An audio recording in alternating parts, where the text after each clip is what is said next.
J'aimerais parler de la différence d'approche de la séduction, de la psychologie comportementale, mais notamment de comment réussir à, on va dire, parler avec des femmes et interagir avec des femmes réellement pour des personnes qui vont être introverties, des personnes qui vont être extraverties.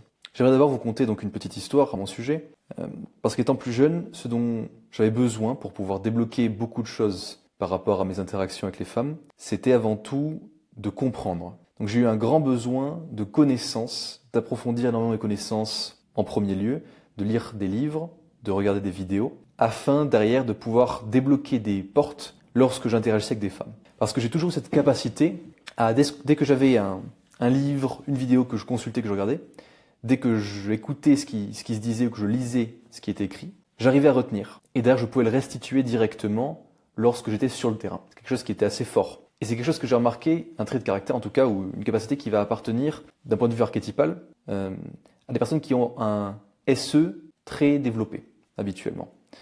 SE très développé, qui a la capacité en fait à être dans le moment présent, dans l'instant présent, et être orienté vers l'extérieur. Très facile à ce moment-là de venir mettre en pratique des choses que l'on a apprises. Maintenant, qu'en est-il pour des personnes qui vont avoir un SI, donc une fonction qui va être introvertie, et qui vont être beaucoup plus orientées vers l'intérieur, et du coup la mémoire long terme par exemple. Pour ces personnes-là, ça va être beaucoup plus compliqué que de directement et naturellement mettre en place sur le terrain des choses. Et il va falloir pour elles beaucoup pratiquer. Donc c'est pas en apprenant juste une fois que derrière elles vont pouvoir le restituer naturellement. Et c'est pour ça que j'ai aussi compris, notamment dernièrement en écoutant un petit peu les retours que me faisaient certains de mes clients, c'était que il y avait une différence fondamentale de pratique d'un côté, ou de manière de pratiquer, on va dire, pour pouvoir devenir meilleur dans la séduction, devenir meilleur dans la communication en réalité, et donc devenir meilleur dans les interactions sociales.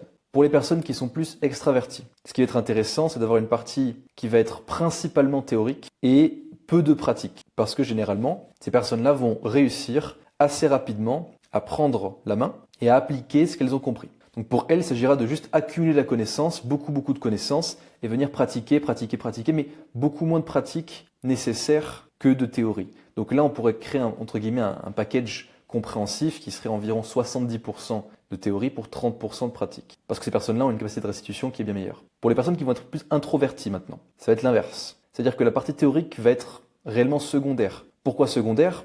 Non pas parce qu'ils en ont moins besoin réellement que les autres, mais plus parce que la partie pratique va prédominer. Dans le sens où il va être extrêmement important pour ces personnes de sortir de leur tête et de rentrer dans le concret, dans le réel. Et c'est quelque chose qu'on va pouvoir observer chez les personnes plutôt introverties, qui va être très difficile pour elles. Une phrase d'ailleurs très célèbre, qui est « l'analyse paralyse, votre cerveau est votre pire ennemi ». Effectivement, ce qui va empêcher la plupart des introvertis au final d'agir, par exemple d'aller aborder une femme qui leur plaît, ça va être le fait d'être trop dans leur tête et trop concentré sur les connaissances qu'ils ont pu apprendre. Ce qui veut dire que, idéalement, pour venir aider les introvertis à évoluer, il sera beaucoup plus important pour eux de mettre en pratique directement, régulièrement, et de se confronter vraiment à l'expérience pour pouvoir, on pourrait dire, accumuler la donnée et faire en sorte d'étayer leur champ de connaissances. Beaucoup plus qu'il ne sera intéressant pour eux d'aller en théorie.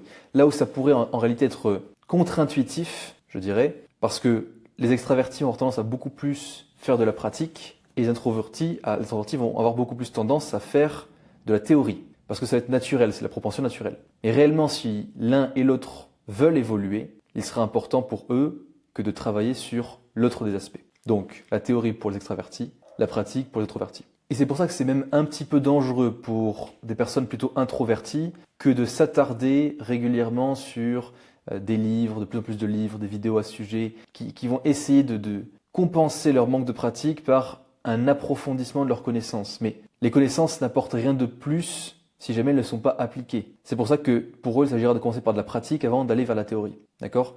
Donc pour venir nuancer un petit peu le propos, il s'agira en fait de mettre un ordre de priorité sur ces différents aspects, c'est-à-dire pour les extravertis de mettre une priorité sur la théorie pour ensuite glisser vers la pratique, et pour les introvertis de mettre un ordre de priorité sur la pratique pour ensuite aller vers la théorie. En tout et pour tout, ça ne solutionnera pas un problème majeur malgré tout que chaque individu a, qui va être de comprendre réellement s'il souhaite tisser un lien de profondeur avec une personne ou s'il est vraiment attaché à l'attention qu'il va recevoir de la personne. Donc pour un homme, ça va être quoi? De comprendre si réellement il est prêt à tisser une relation de confiance avec une femme, à s'ouvrir, à être vulnérable ou pas. Et ce qui va définir à quel point il est prêt, ça va être à quel point il a travaillé sur ses blessures, encore une fois. Je ferai une vidéo à ce sujet prochainement. Quoi qu'il en soit, même sur tout le long du parcours, il est important et intéressant que de côtoyer régulièrement des femmes pour pouvoir quand même comprendre la psychologie féminine, c'est-à-dire donc ne pas faire le reclus,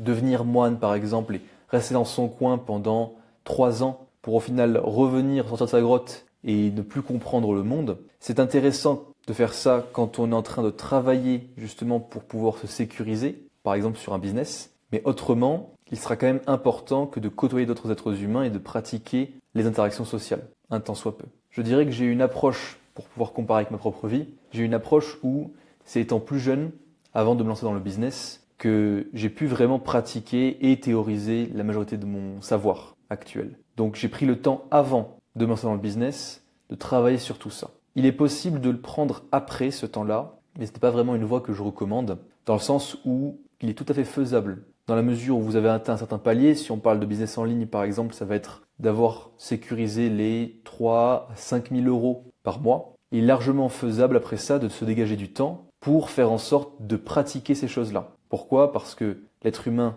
est un animal social, comme disait Descartes, et le sujet précis avec ça, c'est être capable d'interagir avec d'autres membres de notre espèce pour faire en sorte d'évoluer, parce qu'on évolue au contact des autres, d'accord ? Même si tendanciellement, et c'est pareil donc encore une fois pour faire la division entre introvertis et extravertis, les introvertis d'un côté vont devoir se tourner vers les autres et se concentrer plus sur le monde extérieur pour pouvoir se sentir bien et s'épanouir, là où les extravertis vont devoir plus se tourner vers leur monde intérieur pour travailler sur eux-mêmes et se sentir plus épanouis. C'est-à-dire que ce qui va le plus faire peur à un extraverti, ça va être son monde intérieur, là où pour un introverti, ça va être le monde extérieur. À partir de ça, vous avez déjà quelques clés pour pouvoir mieux pratiquer, mieux travailler en connaissance de cause et en prenant en compte votre nature profonde, soyez décisif. Faites les choses bien, faites-les à 100%.